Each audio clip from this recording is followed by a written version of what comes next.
preservatives will also affect your consciousness. Preservatives are things that kill living things. That's why they preserve. They kill bacteria. You know, they kill little amoebas, I guess, and molds and other kinds of things. They kill things. Most of them are very toxic, extremely toxic. But they're toxic at a level small enough that, because humans are big and massive, it doesn't bother them. You know, like you can feed a horse more arsenic than you can feed a child, because a horse weighs, what, 800 pounds or something, and it can metabolize more arsenic than a child can before it shows any symptoms. Well, it's like that with preservatives. Preservatives are deadly to small things. They still affect our central nervous system, just like they do with those small things, but they don't kill us. They're small. But the effect is big enough that it messes up your clarity of your consciousness. Preservatives, if you get them out of you, again, you get used to them, just like you get used to nicotine, and the smoking no longer makes you dizzy. Okay, well, you can get used to preservatives and sugar in the sense that having them becomes normal. When you don't have them, it's dramatic when you do have them again. Cut any of these things out for 2 or 3 months and then resample them, and you will see a dramatic difference. You won't notice anything when you get rid of them, because you lose it just a little bit at a time, you know, over months. But then when you suddenly imbibe in sugar or eat something with a preservative in it, it's like being, you know, slapped in the face or hit. It's really, you can really notice the effect. And when I say don't eat sugar, I don't mean cut it back. I don't mean only eat 1 jelly and peanut butter sandwich instead of 3. I mean no sugar, 0, no honey, no molasses, no maple syrup, no what do we call you know, the fruit sugar, fructose. Now, yes, you can eat the fruit, but don't go to your health food store and buy a bag of fructose, which is then like a brown powder. Oh, well, it's just fruit sugar. Yes, it is, but that fructose now is kind of crystalline and very potent. There's not that much of that in that apple, and it's bound up with the carbohydrates in a more complex way. It's not just the sugar's the problem, it's the speed with which the sugar metabolizes in your system that's the problem. Basically, it's the same sort of problem that diabetics have, except diabetics have it in a much more massive way in their system. They eat sugar and suddenly the insulin gets driven, or the blood sugar gets driven up. Okay, then the insulin comes out and shuts that off. Suddenly the blood sugar drops. Okay, then they eat more sugar and it goes up. So you have this blood sugar go up and down because your insulin, your pancreas, is trying to balance your body. And you keep, you know, throwing things in it that throw it out of balance. And it keeps trying to balance it. Well, if you do that enough, sometimes your pancreas throws up its hands and says, I quit. Well, now you're a diabetic. But most people don't do that. The pancreas is pretty tough, and biology is very adaptable, so not everybody ends up a diabetic. But you're still ringing your system. Ringing is a double E term, which means you send it into unstable oscillations. So your body's, you know, shows up. Your sugar's down. It's back up again. It's down. It isolates. It's that lack of stability of your blood sugar that really causing the problem. It's not the glucose itself. Our body runs on glucose. That's what we do with carbohydrates. We turn on the glucose. It's not that glucose is bad for your body. It's that eating sugar that sends your body into these you know, up, down, up, down, up, down kind of things, leaves you unstable. Glucose is a very fundamental ingredient of your brain and the way your brain works. Well, if the glucose that your brain depends on, people say, oh, nonsense, glucose or sugar is brain food. Well, it is. The brain operates on glucose. And if your glucose in your blood is going up and down and up and down and zinging all around, how stable does your brain function? So your brain now is unstable because it's zinging around. What makes it work is the glucose in the blood. That's what, you know, blood to the brain is very critical. And the glucose level in that blood is very critical. And that glucose level is zinging all over the place because you're eating a candy bar, then you're having some French fries with sugar in them. Yes, sugar's in French fries, sugar's in ketchup, sugar's in everything.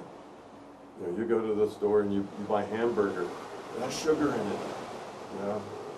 Some of it does, yes, has sugar in it. Read the ingredients. Why do all these things have sugar in it? Because people like it better because they're sugar addicts, of course. You know, that's why it has sugar in it. And they do this scientifically. You know, they'll have French fries with no sugar, French fries with, you know, this much sugar, French fry. And then they have taste testers, and they come in and they blind. They don't know which has what in it. They just say, I like this one better. Well, they always like the one with sugar in it better. Even though it's not enough to taste, it doesn't taste sweet. French fries don't taste sweet. They have just enough in there that your body knows it's getting a little hit of its drug, and it goes, I like that better. Like any drug addict getting a drug, it's wonderful, it feels good. So that's why sugar's in everything, because sugar sells. Just put a little bit of sugar in it, and more people will buy it than if you don't. And as far as marketing food goes, that's the whole object. Not to produce healthy food, but to get people to buy it. So that's why all this, you know, that's why sugar's in almost everything you get. If you have tomato sauce on your spaghetti, tomato sauce has sugar in it. I put sugar in tomato sauce. Tomato sauce isn't supposed to be sweet. Well, it isn't. But drug addicts like it better, and our population is probably 99.9999% sugar drug addicts.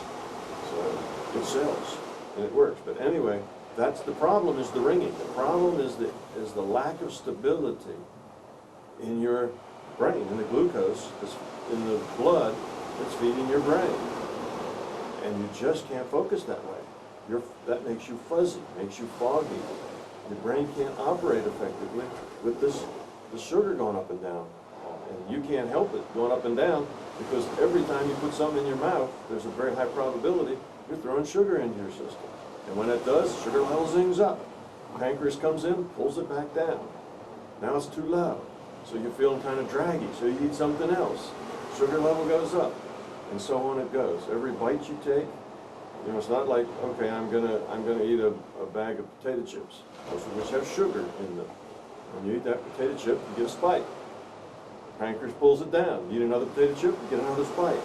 You see, it's just, you've just got this stuff going on, and pretty soon the spikes that ring in your system from what you had 10 minutes ago are interacting with the spikes that what you just ate 5 minutes ago, from the spikes that you see, and you have all the spikes going on. It sets up an instability that just is like steady background instability. That's why you get used to it. So suddenly having a brain that has unstable glucose levels that fogs your thinking is normal. I'm not foggy. I'm perfectly clear. I've always been this clear. You know, of course you've always been that clear. And you don't realize how foggy you are because you've always been foggy. Because when you were 1.5-year-old, somebody was stuffing birthday cake in your mouth, whether you wanted it or not, because they were sure it would make you happy. And as soon as you get addicted to it, it does make you happy. And then mom and dad have a lever they can control you with. Oh, you don't behave, you won't get any dessert. Or if you do what I want, I'll give you a cookie. You see, so we either give drugs or withhold drugs to our children to manipulate them and to control them. Sugar's a controller, like any other drug. Now, be a good boy, I won't let you have I won't have a drink after dinner, you know, or I won't, you know, give you your hit of whatever. You know, well, that's how you can control people. You get somebody addicted, you've got a handle on them. Well, that gives us a handle on our kids. Unfortunately, it makes our kids wild and crazy, too, because it makes their minds unstable. And what you generally get with kids is hyperactivity. You get them bouncing off the walls. Suddenly they're louder, they're ruder, they're wilder, and it's because their brain chemistry is unstable. So that's the problem. Now there are other kinds of sugars that when people are going off sugar, they go, okay, I'm off sugar now, but I'll eat, you know, what are the new ones? I'll eat stevia, I'll eat agave, you know, whatever. Well, I don't know about those things. I've tried agave, and it still caused me a problem. Now, was that because agave causes problems? Maybe, maybe not.